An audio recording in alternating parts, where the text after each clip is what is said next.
Yeah, do you want to do the rest of the autographs now or wait until the end? Yeah, I was gonna say like. Okay, I was gonna say we actually have a panel. Like, can we? Yeah. Yeah. So I think we're gonna do signing stuff after we actually do the actual panel because it's supposed to have started like 5 minutes ago or something like that. Yeah. So, yeah, like we'll at least. All three of us are gonna stick around. Yeah, so the panel ends at 2, but the next panel at 2:30 is also from Saber Spark. So like we can hang out here. Like it's not a hard stop at 2. We'll be up here. Okay, so welcome to the Meet the Guest of Honor panel at Furry Migration 2024. Please clap. And guests, if you want to introduce yourselves, starting with Avian, who has the microphone. Oh, all right. I suppose I'm trying to grab my darn head here, and I'm having issues. There we go. All righty. So, I am Avian Invasion, for those of you that missed opening ceremonies, I guess. I make progressive house, trance, thumpy dance music, not grindy, screechy dance music. I've been doing this, been a full-time musician since 2007, and it's a rough life.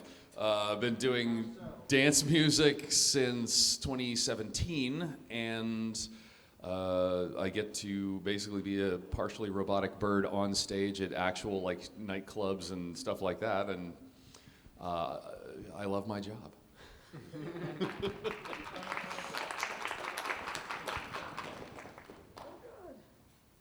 I'm gonna do my best. Oh my God. Here we go. Hi, I'm Erie. I'm head of Confetti Art Studio. I do all of the badge artwork that you guys are currently wearing right now. I also did the comic book for this year. I've been working with conventions and doing artwork for them since 2018. I'm just very fortunate and very happy to share my art with y'all. And I'm happy to be here and spend this con with you this weekend.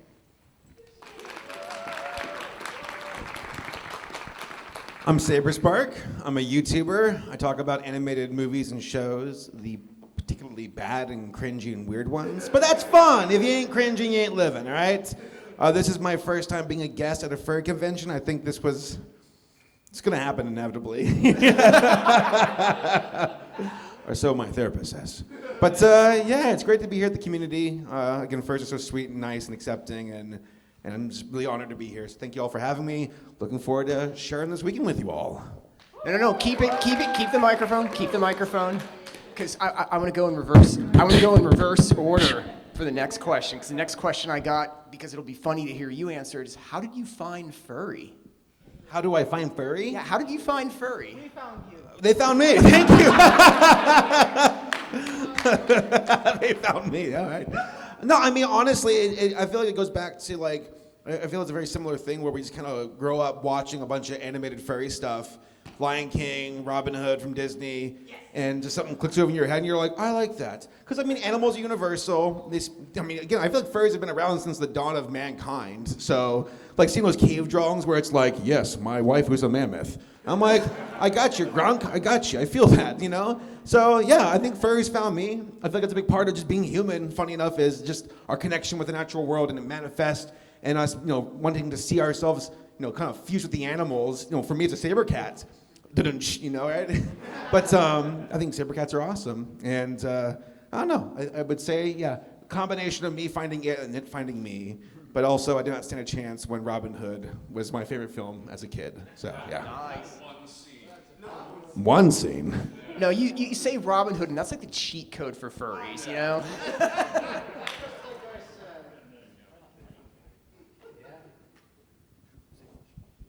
I'm answering the same question. Oh God. Okay. Yeah. I gotta eat it. It tastes good, like thoughts and sounds. Thank you.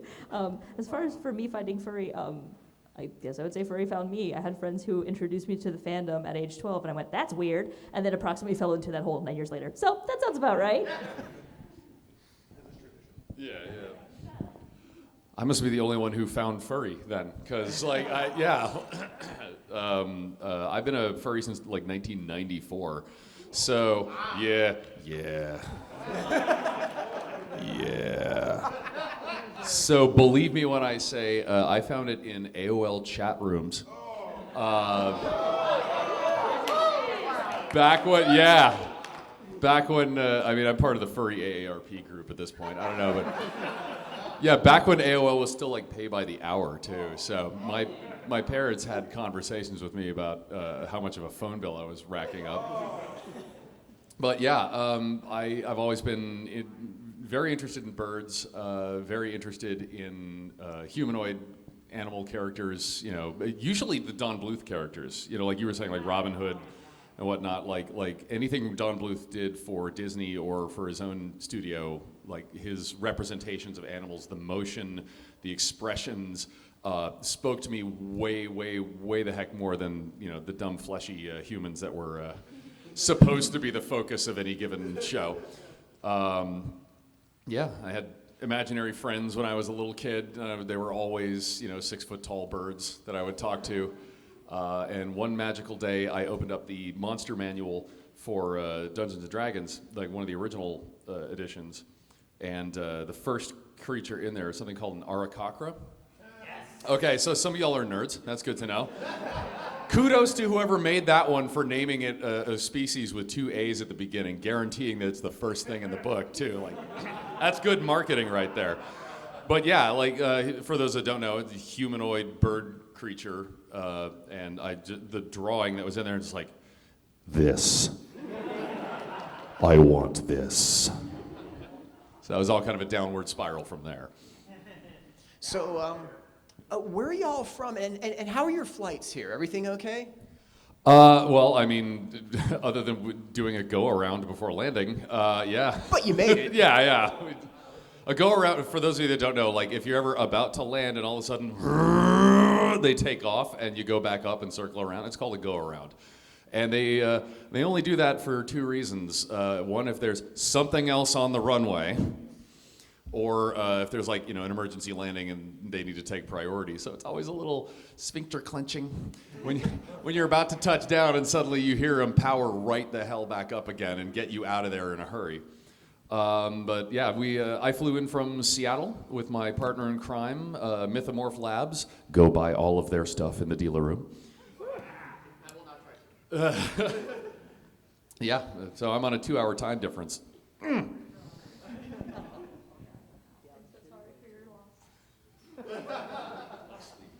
Yeah, so as for me, I'm weird. I come from California, but then I went to Texas, and now I'm in Colorado. So I came from Colorado. So I don't know where I am, actually. Where am I?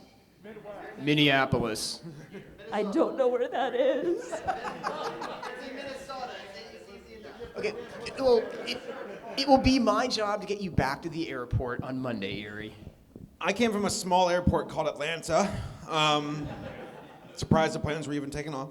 And the flight went well. You said that the plane landed and taking off again. It wasn't a touch and go. It was not a touch and go. No, it's not a touch and go. It's just a go around. The pilots were like, Almost hit the ground. Nope. oh, we forgot to land here. Try that again. Atlanta. It was a smooth flight, except when we landed. There was a time when I landed where, you all ever been where the plane kind of goes screeches to the left and right a bit? I was in the back of the plane, and the plane did that, and then folks went, ah, ah, in my plane. You just see their heads go left and right, or whatever, left, right, and left. But yeah, it was a smooth flight. Thank you. Cool. So you guys are from 3 different time zones in total, give or take. I'm not sure where Denver is. I don't really know, but is it? Okay, 3 time zones. So I got a new... 3 different time zones, none of them this one. Yeah. We're all from the East Coast, West Coast. and then you're in Mountain time. So you're all jet lagged. Excellent. So I got a new question I'm throwing in the rotation for this panel. Since you're all from different places, are there any weird food things where you're from? Weird food things. We invented salmon in Seattle. Wait, what? Which, yes, you have us to thank for that. The salmon it's still technically a religion there. Anyway, get out. Who said that? I don't like salmon. I will cut him. Anyway, I don't know. I guess the weirdest food thing where I come from is a gooey duck. No, yeah. So it's basically a clam the size of a football. Like, New England has their quahogs, but my weird clams can kick their weird clams' ass. And it's one of those things you have to cook it. You have to know how to cook it because it comes out one of two ways, either nice and tender or vulcanized rubber. Like when you're chewing it, it gets bigger in your mouth kind of bad. So like it's one of those things that like you better trust who's making it for you. I'm simultaneously full of awe and regret at asking that question. I'm hungry now. Who did that? But if it makes you feel better, I'll take it over sushi. How's that sound? That works. Okay, my turn. I'm gonna eat the mic again, sorry. Okay. Yeah, so I've only been to Denver for like a month. I don't know where I am most of the time for a reason. But I'm gonna pretend like I'm still from Texas. The weirdest stuff I've seen in Texas, probably Tex-Mex. It's like confused Mexican food. They're in denial. That's okay. We'll tell them one day. We'll tell them one day. Not today. From the South, I mean, I've never had it before, but there's like chitlins and like organ meats. So you got like soul food, and then you got like the folks who are eating like the organs of like animals and chicken hearts. My friend went to a Fogo de Chao, which is like a Brazilian like steakhouse, and you know how that restaurant they have like the skewers of meats? Okay, a server brought like 2 skewers of chicken hearts. About 15 on each skewer. And my friend goes, leave both skewers. I'm like, you're gonna die. Do y'all have a gumbo in Atlanta? Are you in the Gumbo's gumbo more in zone? Louisiana. Okay, so we got like soul food, we got like chicken and waffles, we got, really good like mac and cheese and collard greens and all that good shit. and Coca-Cola, I understand. Yes, Coca-Cola. You got like 3 companies who rule George with an iron fist: Delta, Coca-Cola, and Home Depot. And Chick-fil-A thinks it has a seat on the table, but not on Sundays. So let's talk a little about like what you all do. Is this like a full-time job? Is it combination thereof? I'm a self-unemployed musician, so it's more than a full-time job. I wake up in the morning, try and figure out how to make thumping noises better than the last thumping noises I made, and get them out the door. Last 3.5 years, I've been building a recording studio in my backyard. Thank you. I've basically been working like 22-hour days for the last few years trying to get this thing done. Because I have no idea what I'm doing. I'm not a construction worker. Look at these guns.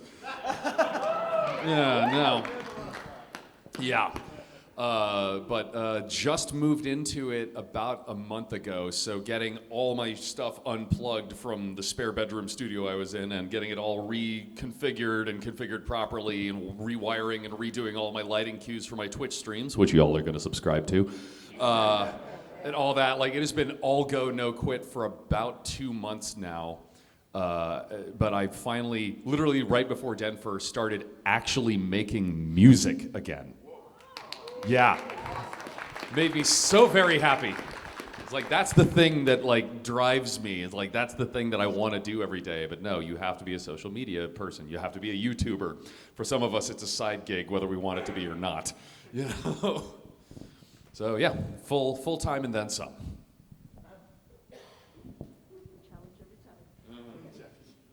Yeah, so I'm not nearly as exciting or interesting. I actually just work a full-time job. I have a part-time job, so working 2 jobs, besides being a dog, which is definitely a full-time job.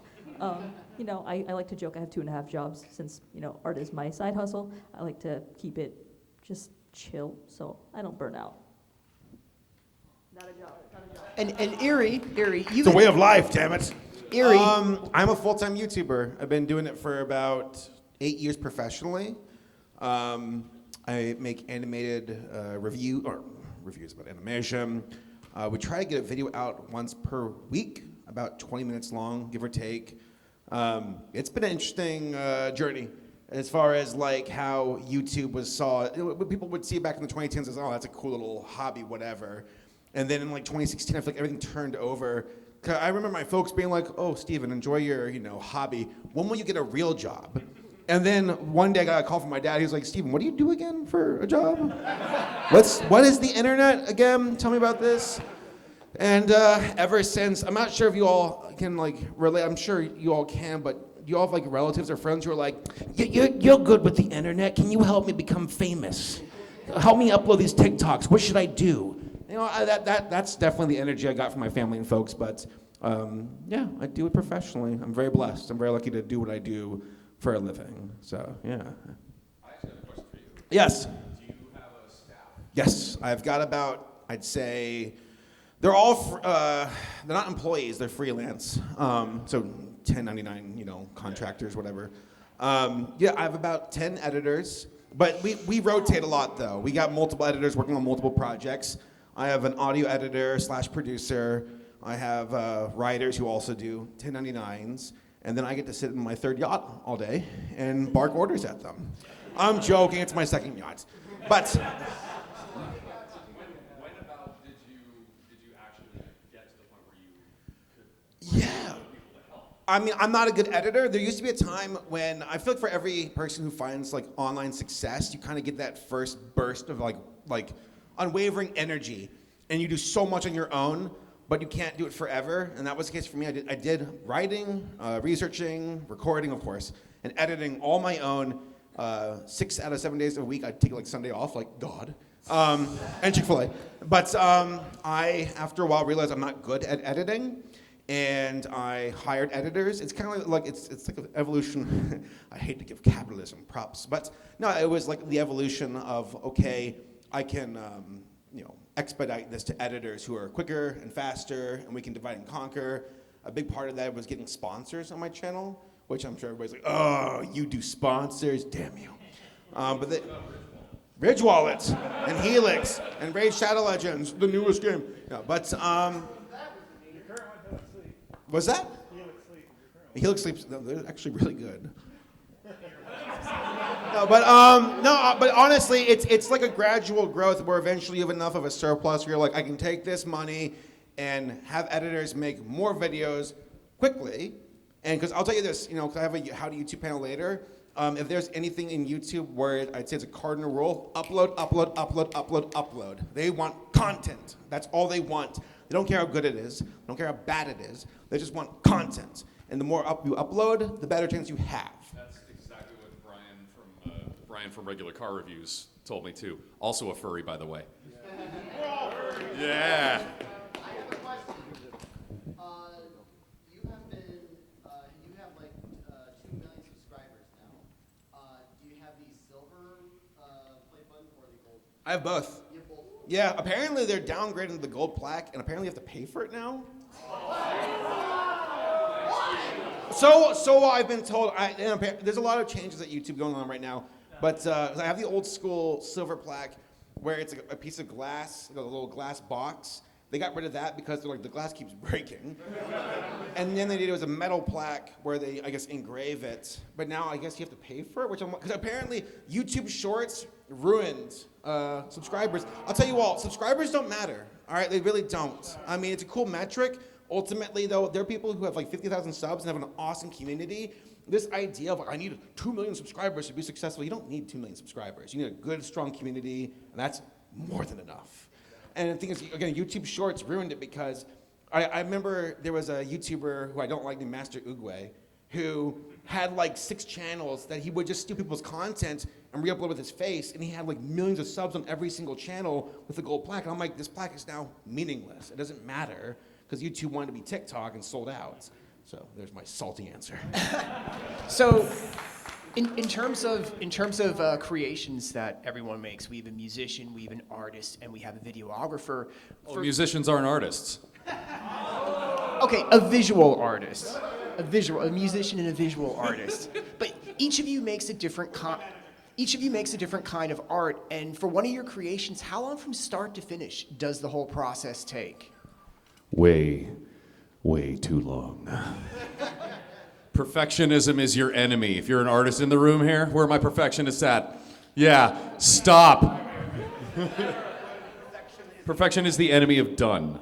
Or perfect is the enemy of done. Like, this is a hard lesson that I've had to learn for 45 years now. I bless. Moisturize, kids, moisturize. Yes, start young. That's all I could say. I mean, there's a reason why I have a friggin' bird head. Like, I'm not getting any younger. DJing is a young man's game, or a young person's game. Anyway, what was the question? Oh yeah, once upon a time, before Patreon even existed, I launched my own subscription service thing. Basically, I'm not going to say I invented Patreon, because like Rundgren was doing it, you know, They Might Be Giants was doing the same thing long before Patreon did. And I promised 2 new songs every month to my subscribers. Yeah, so if you think about it, that's coming up with an idea, writing, producing, like actually doing the recording, engineering, and releasing a song every 2 weeks without fail. That's 104 songs, sorry, not 104 songs, that's 26 songs every single year on behind a paywall. So on top of that, I still had to be releasing stuff to the general public and booking shows and going to do those shows and never getting sick and never going on vacation. Almost killed me. So yeah, I'd say these days it's probably more like a song a month. Although again, recording studio, in the last couple of months now, jack squat has gotten done in that studio, other than streaming. So I don't know, let's say about a month for a song.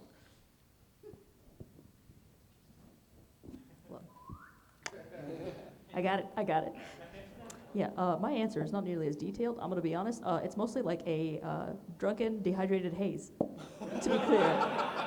Just 1 minute I'm sketching, and the next minute it's done. I don't remember what happened in between, but, you know, it's done now. Are you one of those people that, like, somebody bumps into you and art just falls out? Yeah, kind of, actually. Oh, I hate you.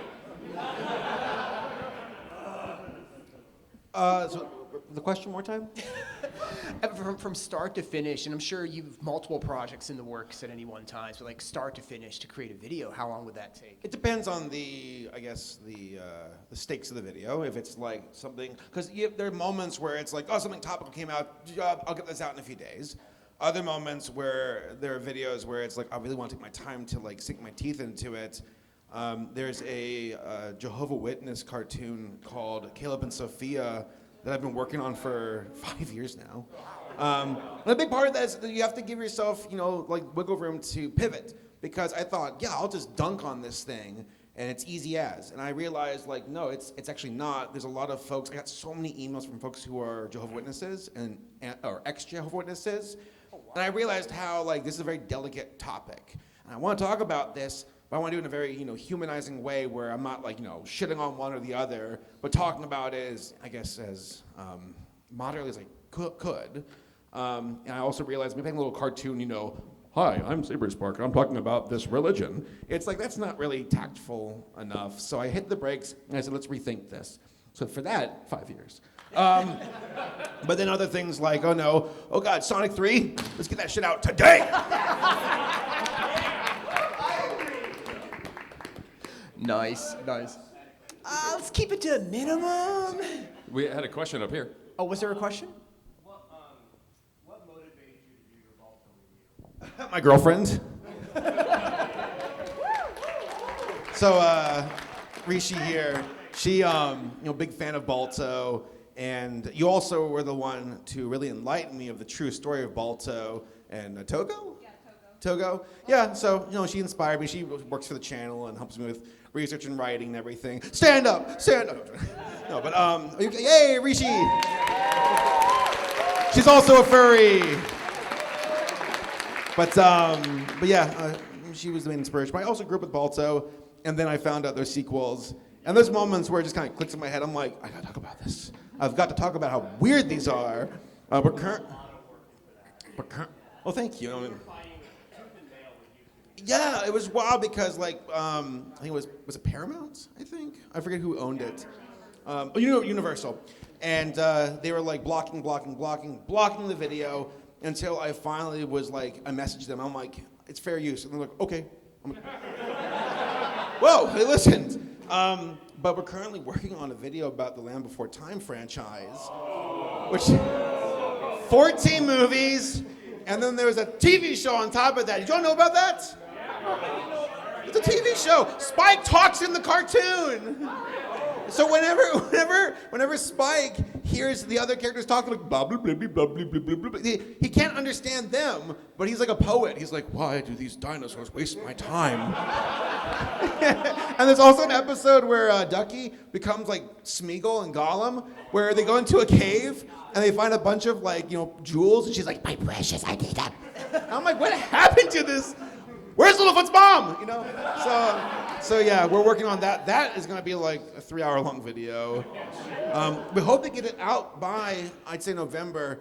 We got a lot of cool things in the pipeline. But for Balto, that was an uphill battle. Very proud of that video. I mean, I guess here's a question for you all. When you watch videos, I know there's a cavalcade of reasons of why we watch these things, but like, how many of you feel like when a person's passionate, that's contagious, and that's why you watch a topic, even if you have no idea what it's about? Do y'all feel all that vibe on that? So whenever I see like the advent of AI, I feel like it can never replace human passion. Because that's part of what makes us, living, breathing creatures. It's like, no, I'm gonna nerd out about Sonic, damn it. Good luck, robot, you can't keep up with me, I think that's a big part. I was gonna say that right now, for the folks who fear AI, it can't replace us when it comes to our, actual passion and what makes us human. Do you, on that topic, you guys know what AI fears? Magnets. So in terms of questions from the audience, we're actually going to open up for questions in just a couple of minutes. I have a couple more questions for y'all. I wanted to ask, for what you do, did you go to school? Are you self-taught? Is it some combination? And I know what Avian's going to say. Yeah, I was gonna say I went to way too much school. I started taking piano lessons at age 5, so a million years ago in the 80s. Got a 4-year degree in music with an emphasis in composition from Whitworth University in Eastern Washington. Took private voice lessons as well, which you would never guess given how rough my voice gets after the dealer room. I have my degree in this, so I literally don't know how to do anything else, so I better make this career work.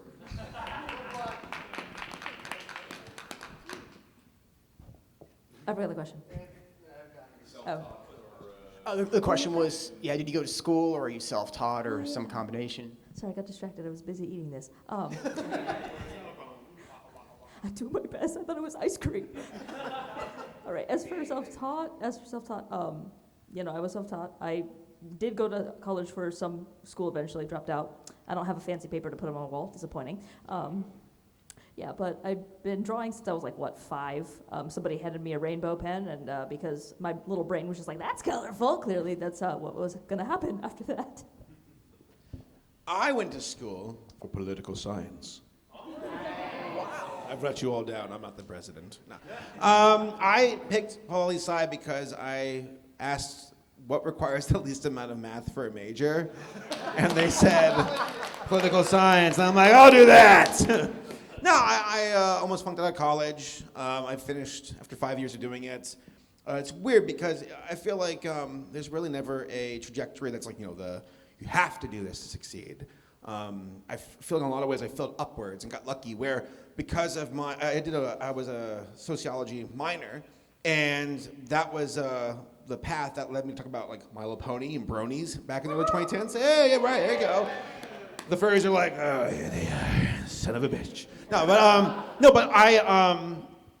I did a video called Battle of the Brony back in the early 2010s about the Brony fandom, and that's what launched my YouTube, prospects that eventually became my career in the mid-2010s.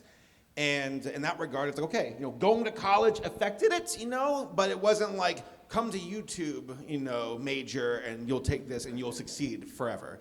I feel like college is kind of overrated in a lot of ways. I think a lot of us are told, like, if you do college, you will succeed. And it's like, for some folks, yes. For some folks, no.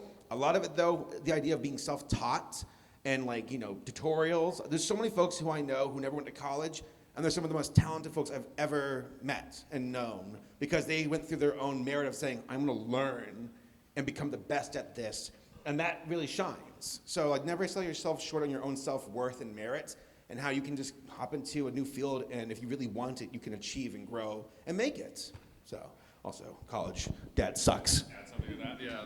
So I spent 5 years working the Nashville scene, Yeah, I spent a little time in the South.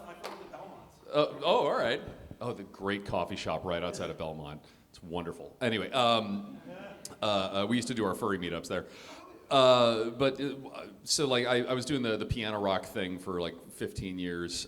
Played as a sideman to a bunch of acts and whatnot in Nashville. And the thing that I noticed between the self-taught people and I'm just going to say Berkeley grads because all the schooled musicians, they all came from Berkeley up in Boston and were like and dropped out about 3 days before graduation. For some reason, it's the same story for all of them.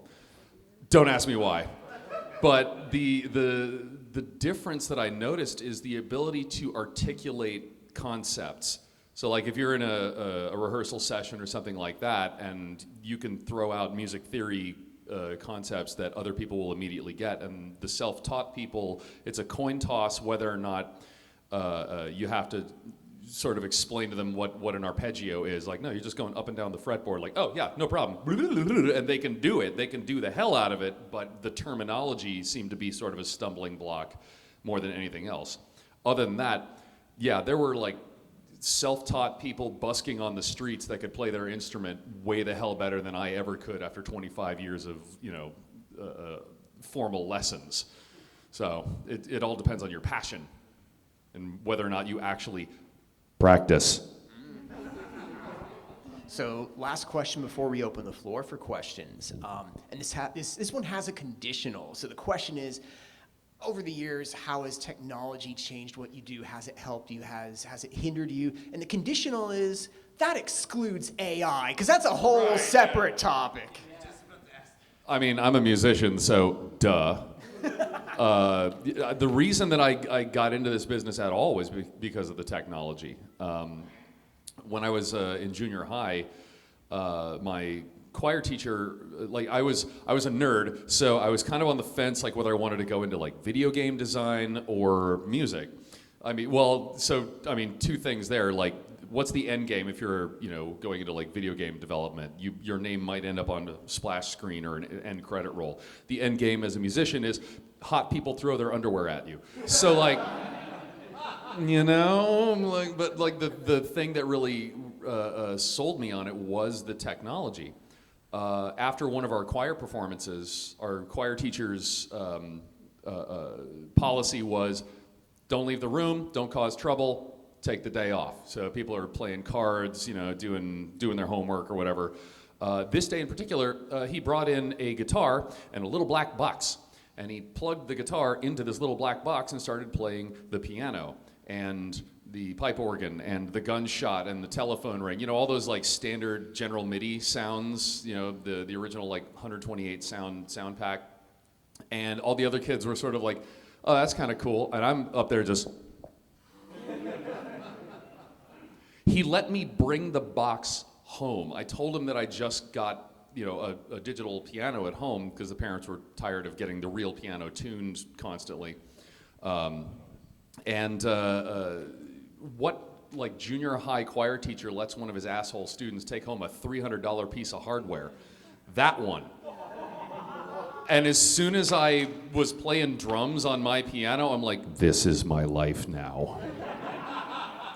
And technology, like I've always stayed on top of technology since then because that is part of the passion. You get that left brain itch scratched with the procedural, the programming part of it, like doing my own lighting cues and stuff like that as well. And you have the right brain itch scratched by actually making the music itself. So I don't know, technology seems to have just enhanced even the stuff that has made some people afraid, even auto-tune. It can be tastefully done, but it usually isn't, So I don't know. Technology seems like it adds more every single year, except for AI. Yeah, as for me, for technology improvements, I'm spoiled now. I started drawing on paper. I drew with water on concrete, and then we just waited for it to dry in the sun, and then did it again. Yeah. So it's like, as far as technology goes, it's great. I can take my stuff with me now. I can draw in front of people and make them realize there's a dog on the plane next to them. It's the best thing ever. But as far as things go, it's wonderful, but also we can just do this wherever. I can draw on dirt for all I care. All right, I have an 8-year-old niece who I saw a few weekends ago for her birthday, and she was talking to me because she knows I do YouTube for a living, and she's like, Uncle Steven, how do you do editing?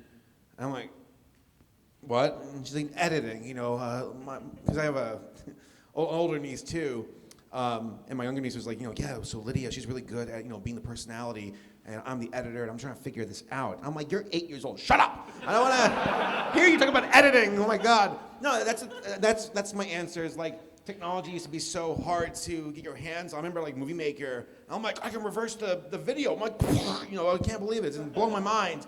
And now technology is so readily available, which is a good thing. You know, it's been, you know, democratized, I guess, in a way, or decentralized, and that's great.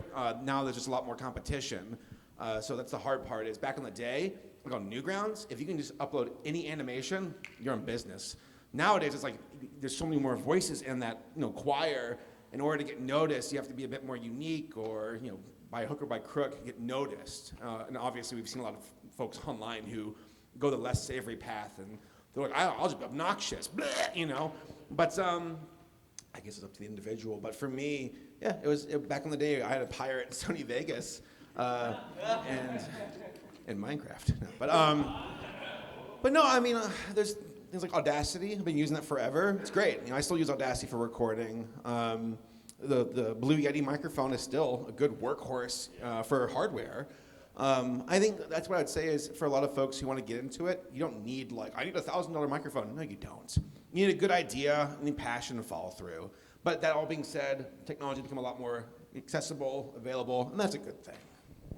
That Newgrounds reference, that was a throwback. I hit you right in the, here's your senior discount.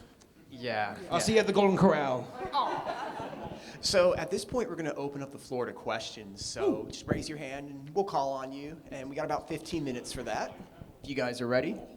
All right, I saw that hand go up first. I'd like to ask Saber Spark something. Yes. Have you been on Newgrounds? If so, was there something on there that inspired you per se? There was like this old cartoon, I think called There She Is, with, you know what I'm talking about? Yeah. I remember watching that back in the 2000s. I'm like, it's beautiful. And so that definitely was inspiring. There's so much things, like even Eagle Raptor, you know, AKA Aaron Hansen from Game Grumps. Watching his stuff back in the day, just seeing something like, wow, it's this, I would never see this on Nickelodeon or Cartoon Network, but this is so avant-garde and amazing, you know, with Metal Gear Solid, awesome or whatever.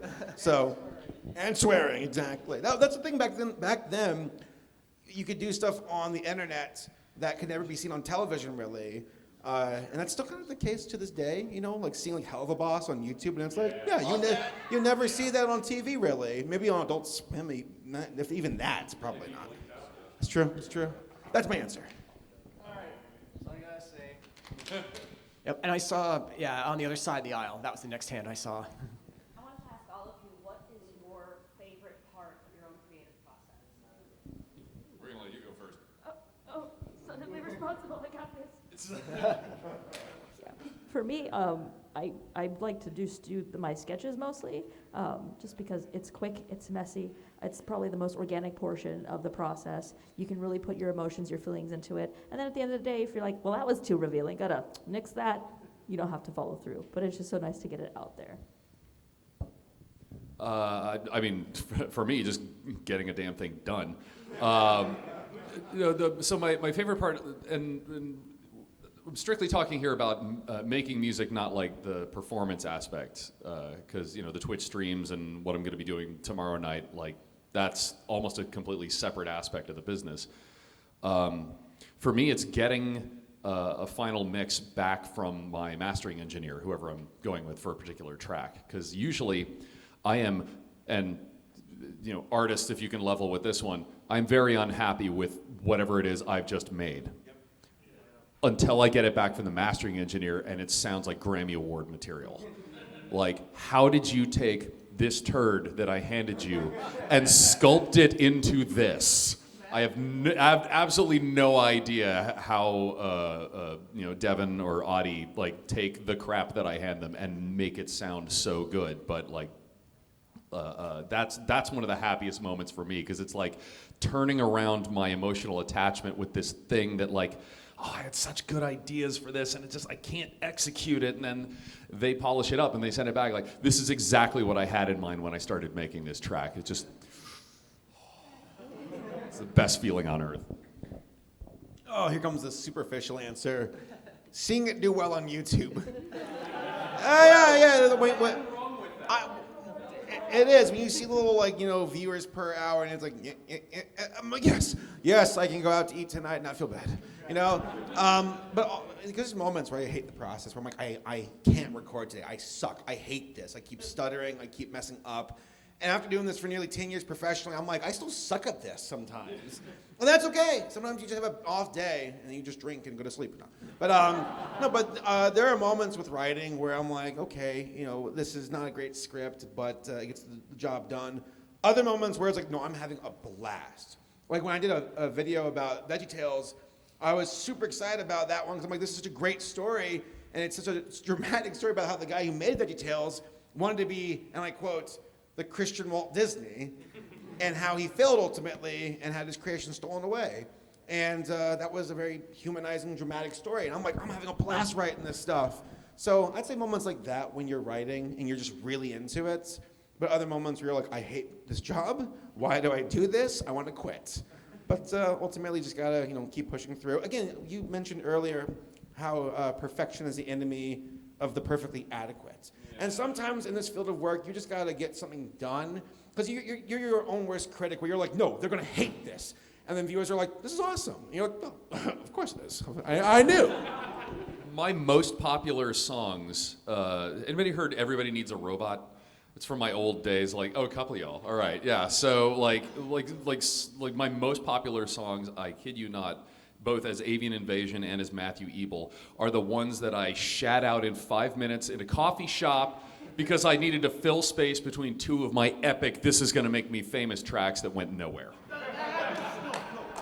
That happens so often when you're like, my magnum opus, here we go. And you're like, well, this sucks. All right, I guess I'll just put this out. Folks are like, there's 1 million views. I love it. And you're like, no, go watch that video instead. You can't, I mean, at the end of the day, you're putting your creations out into the world, and you're not going to know how they're going to be received. Finish it, ship it. And here's the thing. There will always be another music track, another video, another script, another fanfic. There's always more to go after. I talked to my girlfriend about this. The Rescuers Down Under. There's a great documentary called Waking Sleeping Beauty. I highly recommend it. And it was about how Rescuers Down Under was released, and it flopped at the box office, and they pulled marketing like that. And you have a person, I forget who the director was, who was told by Katzenberg, like, hey, yeah, we're pulling marketing, we're done, we're moving on. And the director was like crying on the phone to Katzenberg, and he's like, yeah, this sucks. I've sunk my entire life into this for years. And Katzenberg's like, you okay? You good? Got it out of your system? Okay, let's move on. Next movie was Little Mermaid, which was a huge hit. Yeah. So yeah, it goes to show you there's always the next movie. Or how about how Pocahontas was seen as like the A movie, and Lion King was the B movie. Right. Then Lion King came out and they're like, oh my God, this is like one of the most influential, animated films of all time, period. What's that? Furry Shakespeare fan fiction. What were they thinking? They're like, wait, kids like talking to animals? Hell yeah, we do.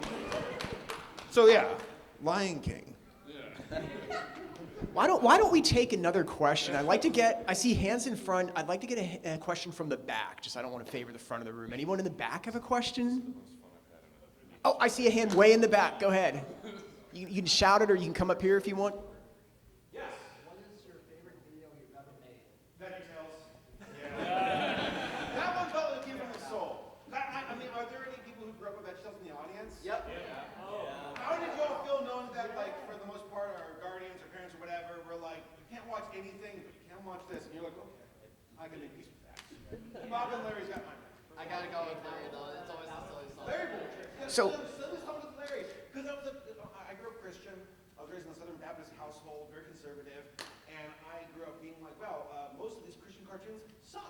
They suck so badly. VeggieTales was that one exception where I'm like, It had good writing.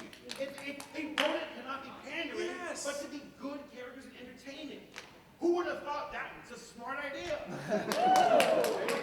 So let's ask that to the other guest. What is your favorite thing that you've created? Oh God. All right. I mean, spanning my whole career, got to be Goodbye Planet Earth. In 2007, I made an album called Goodbye Planet Earth that synchronizes to the 2005 Hitchhiker's Guide movie. And I'm happy with how it turned out. Again, I handed the mastering engineer garbage. At this point, that mastering engineer was a Grammy award-winning mastering engineer in Music Row in Nashville. So he managed to turn it into something that sounded really good, and the creation process for that was the most focused I've ever been, because I have the movie in front of me, imported it into Logic, so I'm scoring directly to the DVD rip and all that, so I can get cues synced up and stuff like that. I had a goal, I had a set timeline, I had parameters to help rein in the choice paralysis effect, the dreaded blank page for some of you artists. I banged the whole album out in about 3 months. And it's the most focused on a product, an end result I have ever been in my creative life. And it was kind of a blast making that happen. And then releasing it, and it basically made me Furry famous. I was made a guest or a guest of honor at a bunch of conventions, and people were people knew the lyrics to my songs, and I had never met these people before. That never happens. It was the first time that ever happened for me. So yeah, I guess Goodbye Planet Earth, which you can still get on Bandcamp and Spotify and all that. Thank you. My thoughts ran away, so I had to go get them. They're back now. I got them. I'm going to make them into words. For me, my favorite stuff that I've done thus far probably is just my best stuff, which would be any of the badge artwork you've seen from me from any conventions I've done in past. Those are kind of the magnum opus of that time of what I can do, what I know I can do. Plus also, sometimes folks will sell that and send some of those funds to charity and things, and I'm that's freaking amazing. Is having it help somebody else out. Cool. All right. What are the? Oh, I saw that hand. Yes, go ahead. For all of you, what is your least favorite thing in your field of for Saberspark, worst animated thing you've ever seen? And worst song your least favorite. This is being recorded. Go first. Yeah. I gotta go to the bathroom. He'll be right back. He's running. You go first.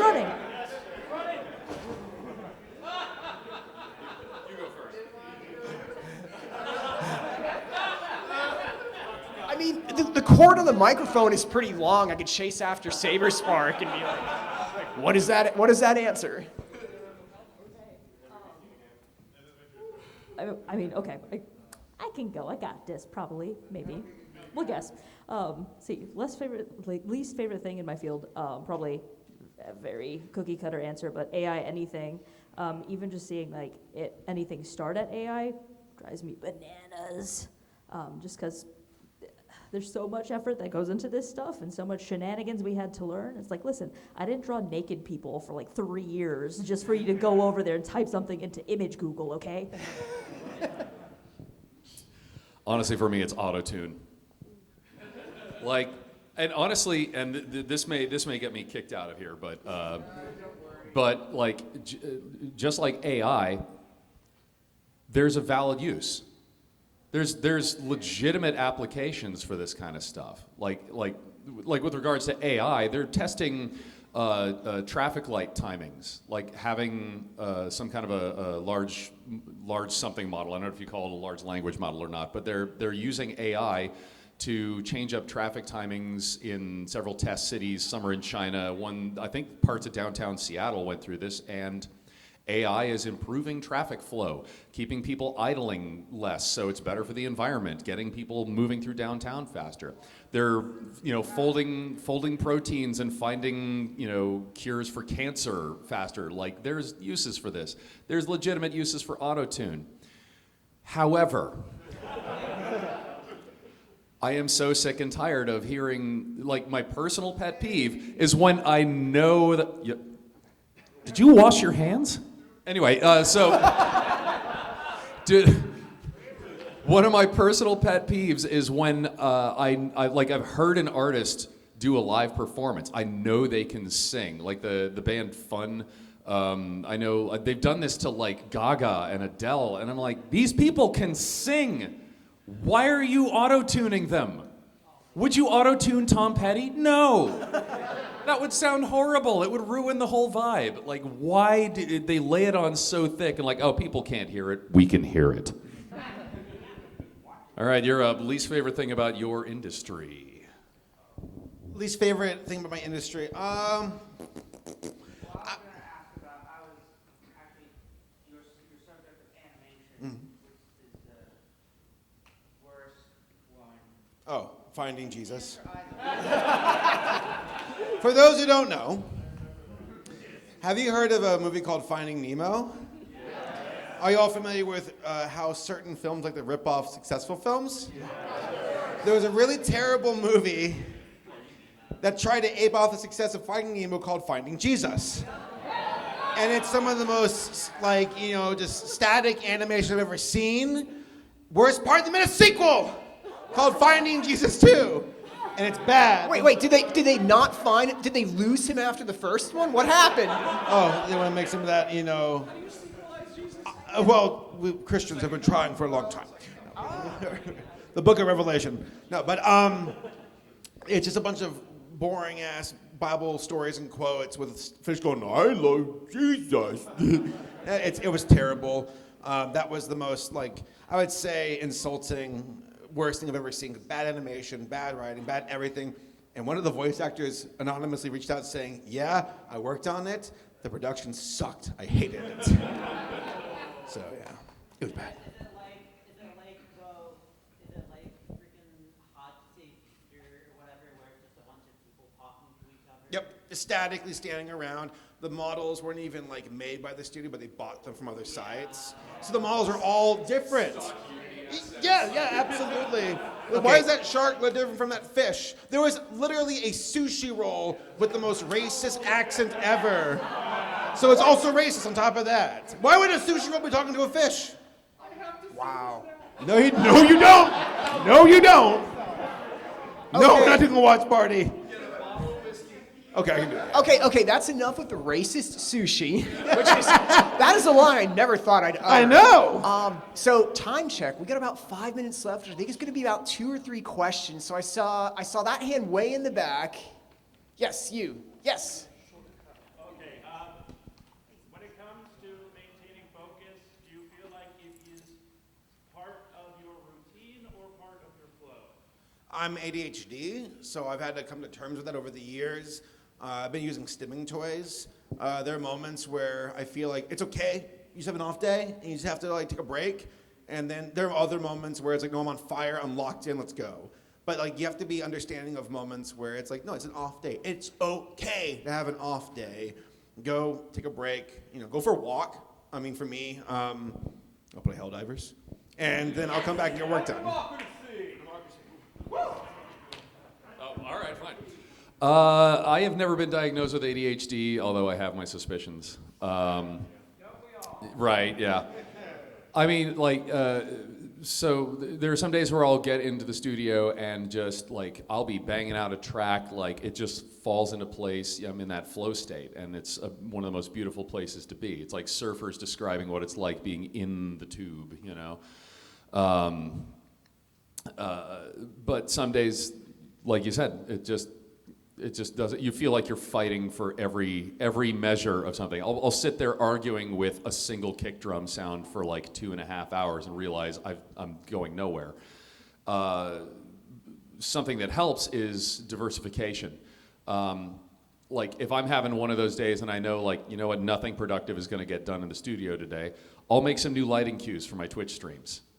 You know, it's a creative outlet. Like I'm not actually making music, but I can put on the lighting designer hat and basically paint with colors inside my studio, and that's something that's directly applicable to the fans because they get to see it and control it during the streams. So it's somewhat productive. It's somewhat bringing in money as well. So, you know. Do you feel like there's a difference between like, okay, I need a critically thing versus no, I want to do something kind of zen-like, you know, like build Lego or, for me, the name is washing dishes. Whereas like I can't do this side of the brain right now.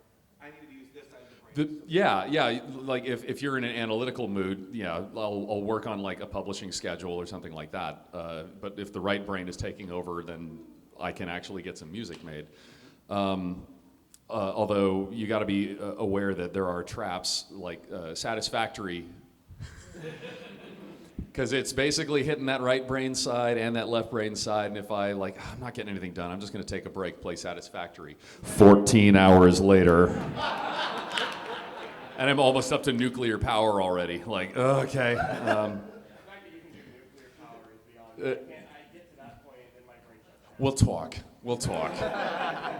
I make spreadsheets for when I play video games. This is the kind of psychopath that I am. Yeah. So. Absolutely same. Yeah, as far as for me, I too am of the possession of ADHD, which means that sometimes I'll be drawing on my iPad and then suddenly I've been watching the same movie 3 times for like 6 hours. Don't know what happened, but you know, it's there. You ever feel like, no, I need to look up this scene from a movie and watch it on YouTube? But you know what? No, absolutely. And then I've noticed though sometimes that it's actually beneficial because sometimes if I step away from the iPad or if I'm like not looking at the artwork for an hour, I come back, I'm like, wow, that leggy is not doing what leggies are supposed to be. I gotta fix that. So, you know, sometimes it's a surprising help. But yeah, definitely, it has challenges. Okay, second last question. Let's see hands. I saw that hand go up first. How do you guys find like motivation to get started on a new project? Another ADHD type question. You have to trick yourself into doing it. I'm serious. Like there are moments where like you feel that like creative fatigue and you just gotta take a break. And God bless sleep. There's moments where it's, I need to go to bed. I'll start again tomorrow, and that's okay. But there's other moments where it's like, no, I got a clean slate, but I'm not really clicking into it. You just have to sit there and do it. Eventually, you'll kind of trick your brain into, well, I'm like 20 minutes into writing. I don't want to break away. I got to get this done. Like, just got to do it sometimes. You got to sit down there and just commit to it, and eventually you're in a flow, and you're like, well, no, I don't want to interrupt my creative flow. I'm locked in now. At least that's the case for me.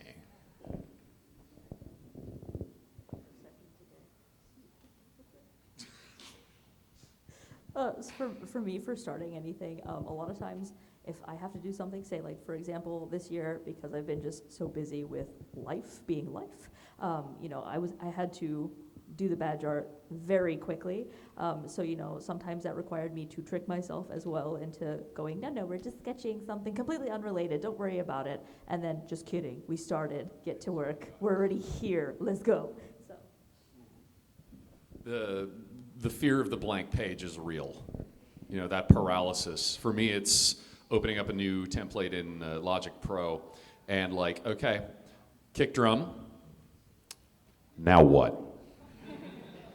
Like if I don't already have a solid just idea, if I can't already hear a song in my head, it's very difficult to get going. That being said, most of the time, all I want to do is get back into the studio and mess around and make sounds happen. Like, you know, I love all of you and I love coming out to these performances, but even like when I'm at a con like this, and like, God, I love my day job. Because like, this is some amazing shit that I get to do.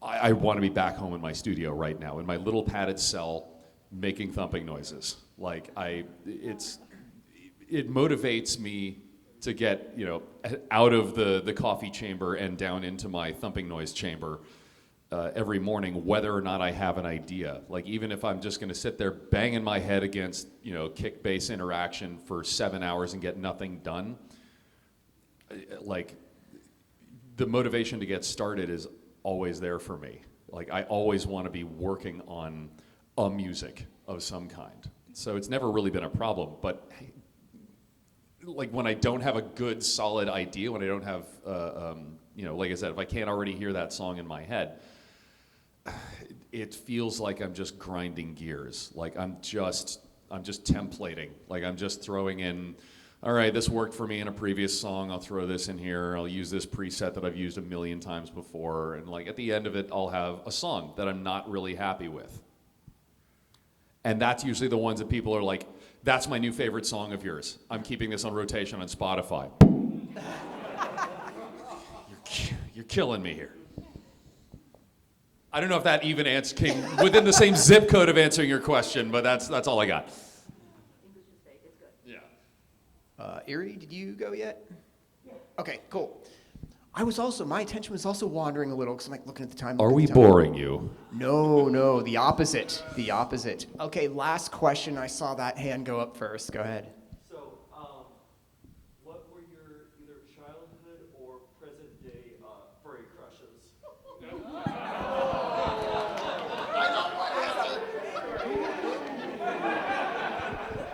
My dude, that is a question.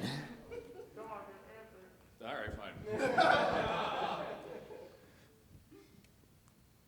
That scene from Robin Hood.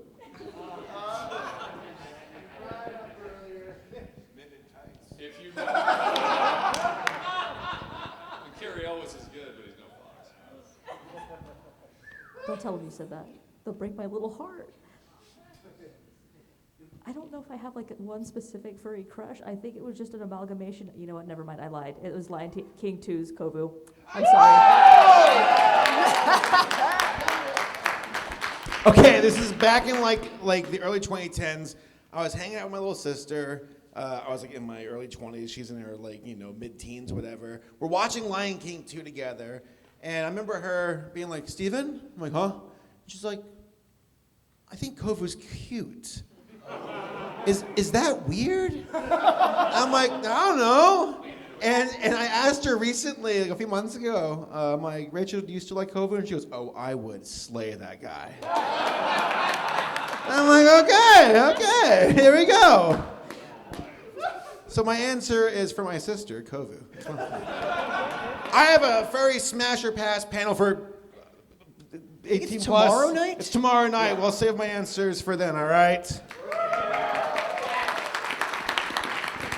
So that's the end of the questions. If we couldn't get to you, we're sorry, but we only have so many hours in the day. Saber Spark has graciously agreed to hang out for a few minutes to do additional autographs. For everyone else, thank you for coming to meet our guests of honor and enjoy the rest of the con. Go organization.